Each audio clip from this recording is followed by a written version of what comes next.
ಓಂ ಗುರುಭ್ಯೋ ನಮಃ. ಫ್ರೆಂಡ್ಸ್, ಎಲ್ಲರಿಗೂ ನಮಸ್ಕಾರ. ಎಲ್ಲರೂ ಹೇಗಿದ್ದೀರಾ?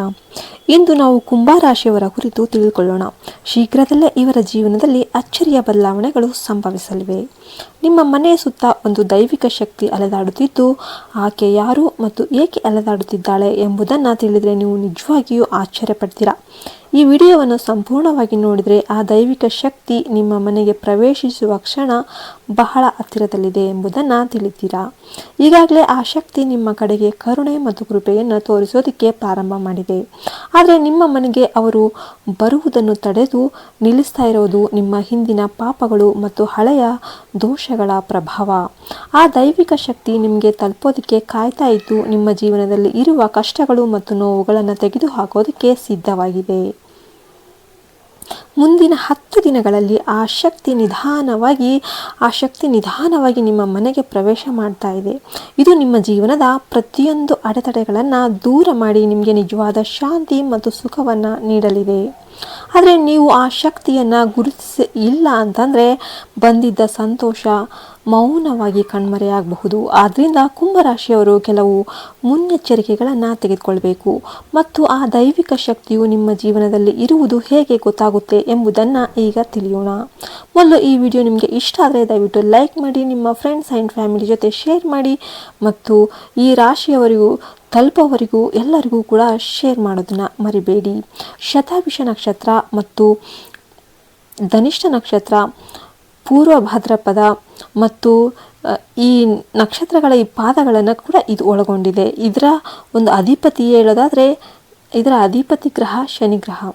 ಈ ರಾಶಿಯವರಲ್ಲಿ ತಾಳ್ಮೆ ಅಧಿಕವಾಗಿದ್ದರೂ ಕೂಡ ಕೋಪ ಬಂದರೆ ಅದೇ ಅವರ ನಾಶಕ್ಕೆ ಕಾರಣ ಕೂಡ ಆಗಬಹುದು.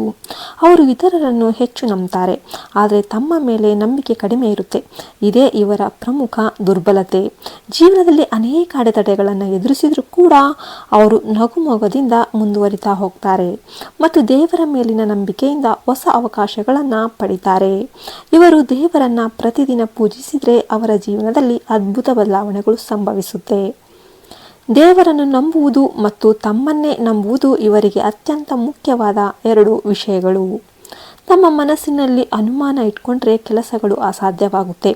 ಆದ್ದರಿಂದ ಕುಂಭರಾಶಿಯವರು ತಮ್ಮ ಮೇಲೆ ಭರವಸೆ ಇಟ್ಟು ಶ್ರದ್ಧೆಯಿಂದ ಕೆಲಸ ಮಾಡಿದ್ದೇ ಆದರೆ ಯಶಸ್ಸು ಅನ್ನೋದು ಖಚಿತ.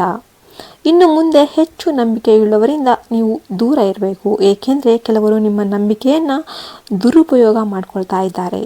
ಮುಂದಿನ 10 ದಿನಗಳಲ್ಲಿ ದೈವಿಕ ಶಕ್ತಿ ನಿಮ್ಮ ಸುತ್ತಲೂ ಸುತ್ತುವರಿತಾ ಇದೆ. ಆಕೆ ನಿಮ್ಮ ಪರ ಹೋರಾಡ್ತಾ ಇದ್ದಾರೆ ಮತ್ತು ನಿಮ್ಮ ಎಲ್ಲ ಕಷ್ಟಗಳನ್ನು ನಿವಾರಿಸ್ತಾರೆ. ದೇವಿಯ ಮನೆಗೆ ಬರುವ ಮೊದಲು ಕೆಲವು ಚಿಹ್ನೆಗಳನ್ನು ನಿಮಗೆ ಕಾಣಿಸ್ತಾರೆ. ಅವು ಯಾವುವು ಅಂತಂದರೆ, ನಿಮ್ಮ ಮನಸ್ಸು ಆಧ್ಯಾತ್ಮಿಕದತ್ತೆ ತಿರುಗುತ್ತೆ. ನೀವು ದೇವರನ್ನು ಪೂಜಿಸುವಾಗ ಅಪಾರ ಶಾಂತಿಯನ್ನು ಅನುಭವಿಸ್ತೀರಾ. ಮುಂಜಾನೆ ಬ್ರಾಹ್ಮಿ ಮುಹೂರ್ತದ ವೇಳೆಯಲ್ಲಿ ನಿಮಗೆ ತಿಳಿಯದೆ ಎಚ್ಚರವಾಗ್ತೀರಾ ಮತ್ತು ನಿಮ್ಮ ಮನಸ್ಸು ಶಾಂತಿಗೆ ಹಂಬಲಿಸುತ್ತೆ. ನೀವು ಜನರ ಮಧ್ಯೆ ಇರೋದಕ್ಕೆ ಬಯಸೋದಿಲ್ಲ, ಬದಲಾಗಿ ಒಂಟಿಯಾಗಿ ದೇವರ ಧ್ಯಾನ ಮಾಡೋದಕ್ಕೆ ಇಷ್ಟಪಡ್ತೀರಾ. ಹಣವನ್ನು ಸತ್ಪ್ರಯೋಜನಕ್ಕೆ ಬಳಸುವ ಮನಸ್ಸು ಮೂಡುತ್ತೆ. ದೇವಾಲಯಗಳಲ್ಲಿ ದಾನ ಧರ್ಮ ಮಾಡುವ ಆಸೆ ಬರುತ್ತೆ. ಇವೆಲ್ಲವೂ ಆ ಶಕ್ತಿ ನಿಮ್ಮ ಜೀವನಕ್ಕೆ ಬರುತ್ತಿರುವ ಸೂಚನೆಗಳು ಅಂತಾನೆ ಹೇಳಬಹುದು. ಈ ಚಿಹ್ನೆಗಳು ಕಾಣಿಸಿಕೊಂಡ್ರೆ ದೇವಿಯು ನಿಮ್ಮ ಮನೆಗೆ ಪ್ರವೇಶ ಮಾಡ್ತಾ ಇದ್ದಾರೆ ಅಂತ ಅರ್ಥ. ಅಡೆತಡೆಗಳು ಮಾಯವಾಗುತ್ತೆ, ಕೆಲಸಗಳು ಸರಾಗವಾಗಿ ನಡೆಯುತ್ತೆ, ಕುಟುಂಬದಲ್ಲಿ ಶಾಂತಿ ಸ್ಥಾಪನೆ ಆಗುತ್ತೆ, ಮಕ್ಕಳ ಮತ್ತು ಪೋಷಕರೊಂದಿಗೆ ಸಂಬಂಧ ಸುಧಾರಣೆ ಕಾಣುತ್ತೆ, ಹಣದ ಸಮಸ್ಯೆಗಳು ಕಡಿಮೆಯಾಗುತ್ತೆ ಮತ್ತು ಉದ್ಯೋಗದಲ್ಲಿ ಪ್ರಗತಿ ಕಾಣಬಹುದು. ಕುಂಭರಾಶಿಯವರ ಕುಲದೇವತೆ ಅಥವಾ ಕುಲದೇವರುಗಳ ಆರಾಧನೆ ಬಹಳ ಮುಖ್ಯ. ಕುಲದೇವರು ಯಾರು ಎಂಬುದನ್ನು ತಿಳಿದುಕೊಳ್ಳದವರು ತಮ್ಮ ಹಿರಿಯರನ್ನು ಸಂಪರ್ಕಿಸಬೇಕು. ಕೇಳಿ ಕುಲದೇವರನ್ನು ಖಂಡಿತ ತಿಳಿದುಕೊಳ್ಳಬೇಕು. ಹಳೆಯ ಪತ್ರಿಕೆಗಳು ಅಥವಾ ವಂಶಾವಳಿಯನ್ನು ಪರಿಶೀಲಿಸಬೇಕು. ತಿಳಿದ ನಂತರ ಅವರ ಪೂಜೆಯನ್ನು ನೀವು ನಿಯಮಿತವಾಗಿ ಮಾಡಬೇಕು.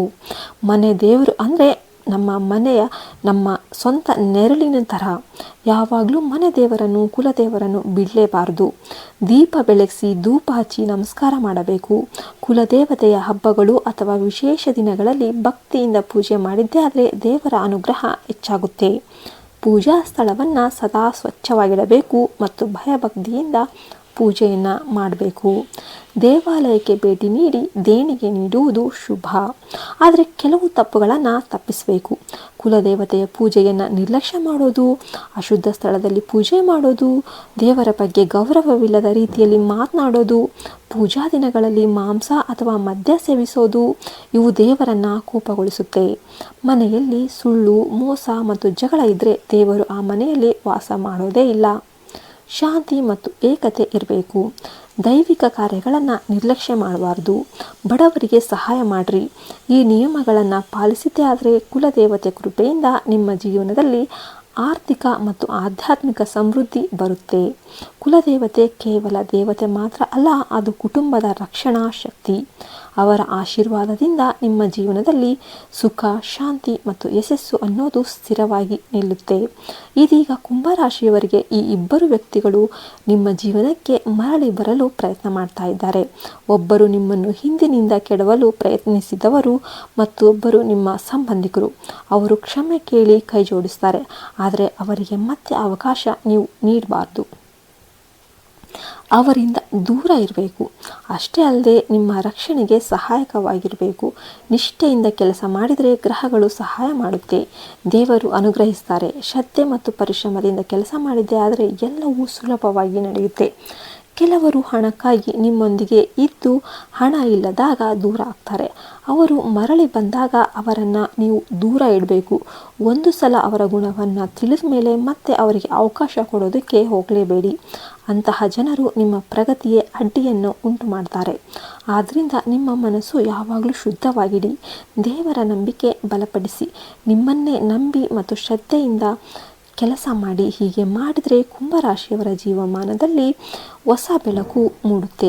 ಎಲ್ಲ ಕಷ್ಟಗಳು ನಿವಾರಣೆಯಾಗುತ್ತೆ ಮತ್ತು ದೇವರ ಕೃಪೆಯಿಂದ ಶಾಂತಿ, ಸಂತೋಷ ಮತ್ತು ಯಶಸ್ಸು ನಿಮ್ಮ ಶಾಶ್ವತ ಸಂಗಾತಿಗಳಾಗಿ ಉಳಿಯುತ್ತೆ.